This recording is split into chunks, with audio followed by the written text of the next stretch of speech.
पिछले कुछ दिनों से ओवरथिंकिंग और एंजाइटी मेरे वो रिश्तेदार थे जिनको मैंने इनवाइट नहीं किया था। Creative blockage, self doubt, toxic x की तरह मेरा पीछा ही नहीं छोड़ रहे थे। बचपन में जब मन उदास होता था तो मम्मी बोलती थी चलो कहीं घूम आते हैं। जगह बदलने से मन बदल जाता है। तब ये बात मेरे पल्ले नहीं पड़ी, पर अब लगता है ये ट्रिक यूज़ करके देखना चाहिए। My name is Chinmay Dubey and this is my story of defeating anxiety.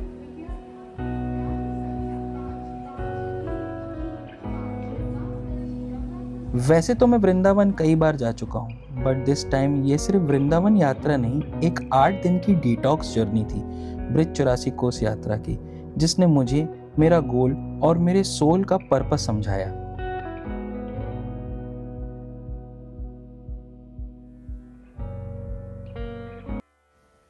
Day 1 की स्टार्टिंग हुई हित आश्रम से, जो इस पूरी यात्रा को कंडक्ट करा रहे थे। आईडी और बंडाना देके सारे लोगों को मैं से हम बना दिया। 8 दिन 240 लोग एक साथ, एक पर्पस। मैंने कहीं सुना था भ्रमण से भ्रम दूर होते हैं। काम कैसे करेगी ये लाइन, आइडिया नहीं था।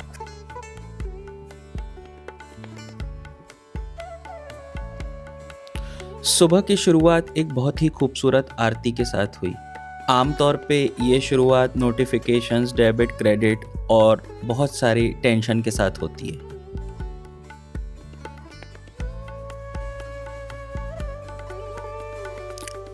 ईश्वर के सामने सर झुका के बस मैंने उनसे यही कहा कि आप तो सब जानते हो प्रभु, अपने हिसाब से देख लो।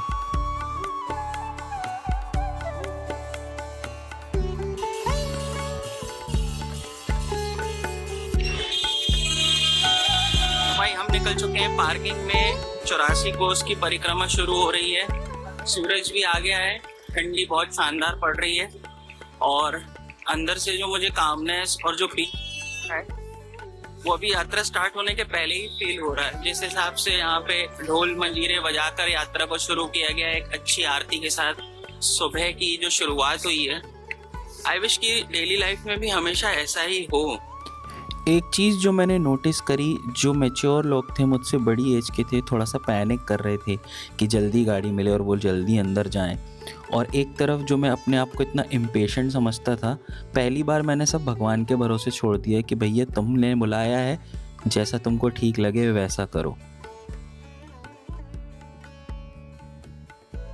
I was nervous, thinking how will I blend with age group जो मुझसे उम्र में बहुत बड़े थे। बट हम क्या सोचते हैं वो एकदम अलग होता है। सामने वाला हमें अलग नज़र से देखता है, हम ज़्यादा सोच लेते हैं। All I need was someone to drag me, ताकि ये हेजिटेशन ख़त्म हो। और मैं यहाँ आया भी इसलिए ही था। EDM, ट्रांस और फिल्मी गानों पे नाचने वाला मैं एक दिन खुद को कीर्तन में नाचते हुए देख के बड़ा शौक हो गया। Life is very unpredictable, all you need is acceptance.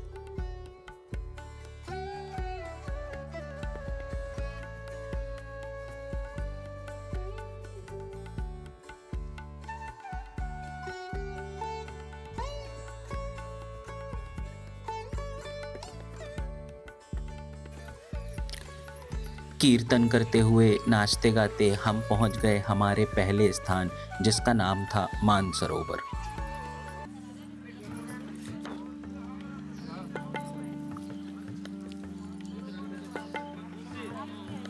कहा जाता है कि राधा रानी के प्रेम और विरह से जुड़ा ये एक पवित्र और शांत स्थल है, जो उनके आंखों से बहे आंसुओं से बना हुआ कुंड है। यहाँ यात्रा का संकल्प लेके यात्रा की शुरुआत करी।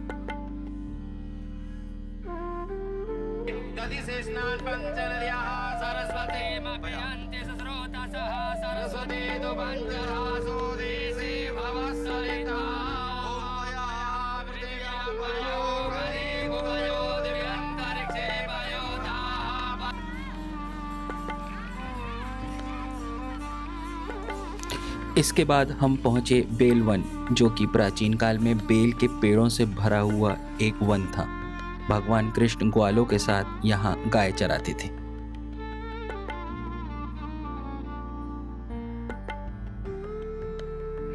देवी लक्ष्मी ने यहाँ रासलीला में प्रवेश पाने के लिए तपस्या की थी, इसलिए इसे श्रीवन भी कहते हैं।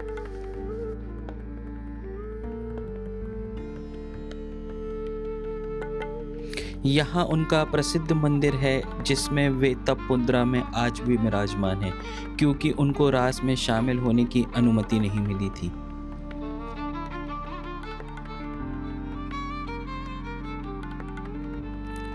पौष माह में हर गुरुवार यहाँ खिचड़ी उत्सव होता है और एक भव्य मेले का आयोजन भी होता है।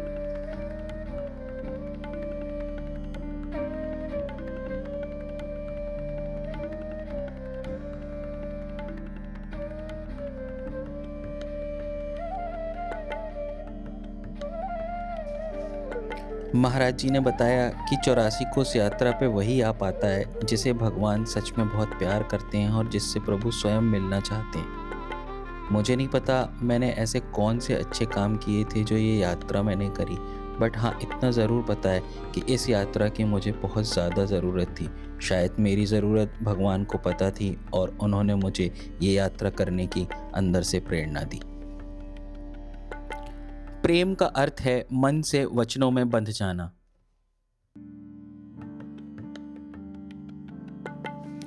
चमक धमक से और फेमस डेस्टिनेशन से दूर जिन लोगों को इस जगह का महत्व मालूम है वो यहाँ विवाह करने आते हैं, क्योंकि इसी स्थान पे श्री कृष्ण और राधा रानी का गंधर्व विवाह ब्रह्मा जी ने करवाया था। इस स्थान का नाम है भांडेर वन।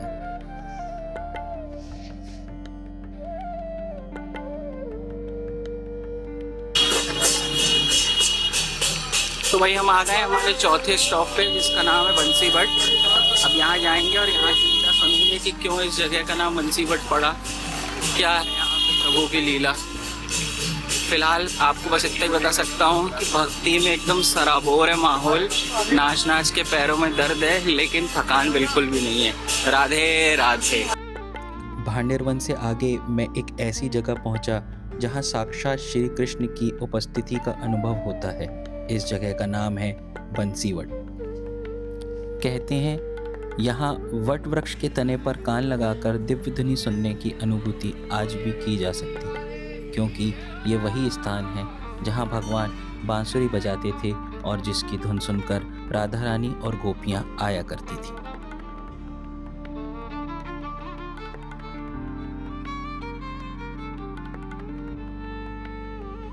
आप सब ने बरसाना के बारे में सुना होगा, मगर राधा रानी का असली जन्म स्थल रावल गांव है।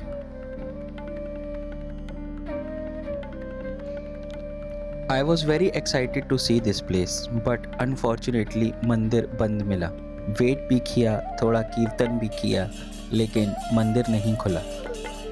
पुजारी जी ने बताया कि कंस के अत्याचारों से बचने के लिए राधा रानी के पिता उन्हें रावल गांव से बरसाना लेके चले गए थे। अब दोबारा कैसे दर्शन होंगे, बस मैं यही सोच रहा था। खैर हमारे हाथ में कुछ नहीं है, इसलिए ज़्यादा सैड होने का कोई मतलब नहीं था। जर्नी को आगे बढ़ाना था। वल्लभ लाल की 84 कोस यात्रा की। सभी जो हिताश्रम से 84 कोस यात्रा में आए सभी रसिक जन भक्तजन भली भांति खूब ध्यान दें। यहाँ से हम सभी लोग ब्रह्मांड घाट पे चलेंगे। बहुत सारे थॉट्स के साथ मैं पहुंच गया अपनी चाइल्डहुड मेमोरीज में। इस जगह का नाम है ब्रह्मांड घाट।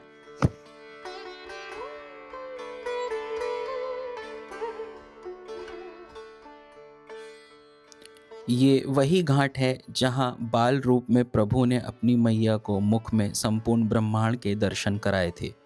दादी की कहानियां सिर्फ कहानियां नहीं थीं, ये आज पता चला।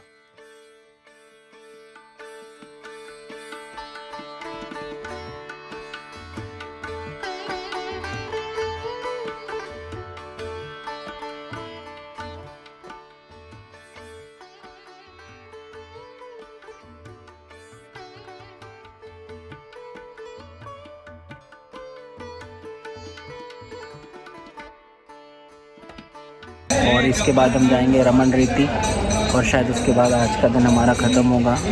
थकान बहुत ज़्यादा हो गई है शरीर में, लेकिन एंजॉयमेंट में कोई कमी नहीं हुई है। आज का दिन जैसा प्रोडक्टिव निकला है, ऐसा कई महीनों बाद मेरा दिन प्रोडक्टिव निकला है। आशा करता हूँ कि आप भी एक बार ये 84 कोस की परिक्रमा करेंगे और यही अनुभव करेंगे। राधे राधे।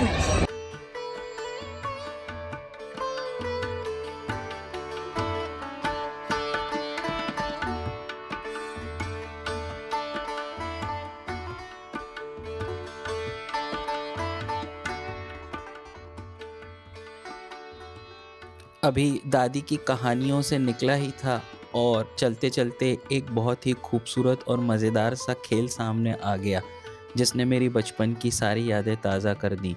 वो खेल था रेत में खेलना। मैं बात कर रहा हूँ रमन रेती की। कहते हैं यहाँ भगवान अपने बड़े भाई बलराम के साथ कुश्ती किया करते थे, रेत में खेला करते थे। यहाँ सब बच्चे बन गए थे। The amount of laughter, fun and enjoyment here was not less than a therapy. हम सब के अंदर एक बच्चा आज भी छुपा है, बस उसको हम बाहर नहीं निकालते हैं। आई डोंट नो वाई, लेकिन यहाँ आके मुझे रियलाइज़ हुआ कि कभी कभी हमें अपने अंदर के बच्चे को बाहर निकालना चाहिए। ये हमारी हेल्थ के लिए बहुत ही अच्छा होता है। रमन रेती में मैंने बहुत ज़्यादा एंजॉय किया और अपना सारा स्ट्रेस यहीं पे छोड़ने की कोशिश करी।